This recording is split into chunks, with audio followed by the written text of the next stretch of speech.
Life on an Indian reservation in the 1800s was difficult, seeing as they were stripped of their traditional culture and increasingly forced into Americanization. In 1887, a medicine man named Wovolka had a dream that he was visited by God. He told Wovolka that he must teach his people how to love each other and live in peace with the white man. Wovolka was given a dance that he would have to do for 5 consecutive days. It was a dance where men held hands and slowly shuffled left to right, chanting songs of restoring life back to what it once was. Quickly, this dance gained a following, especially with the Sioux, but was known to be a cult. Unfortunately, the white settlers who witnessed the dance thought it was similar to Indian war dances and quickly sent for help out of fear of their own lives. After 3 years of dancing, Sitting Bull, a famous Sioux chief, was captured on December 15, 1890. He was wrongly accused of participating in ghost dances and was ultimately killed in the capture process.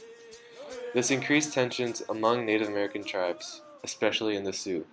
On December 29, 1890, a group of ghost dancers of the Pine Ridge Reservation in South Dakota were gathered near Wounded Knee Creek.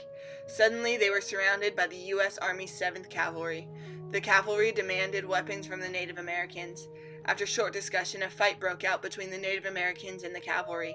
There is not one side to blame for the start of the fight because it was really quite mutual.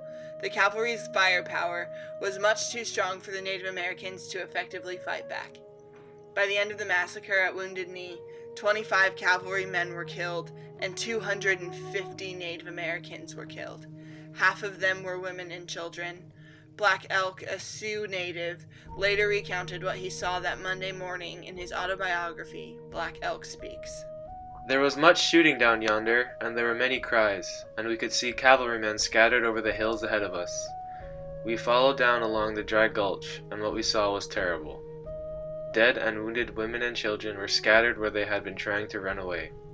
Sometimes bunches of them had been killed and torn to pieces where the wagon guns had hit them. I saw a little baby trying to suck its mother, but she was bloody and dead.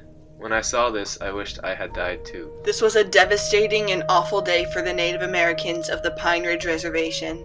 President Harrison gave a report on the issue months later in 1891. He stated, "The Sioux tribes are naturally warlike and turbulent, and their warriors were excited by their medicine men and chiefs, who preached the coming of an Indian Messiah who was to give them power to destroy their enemies.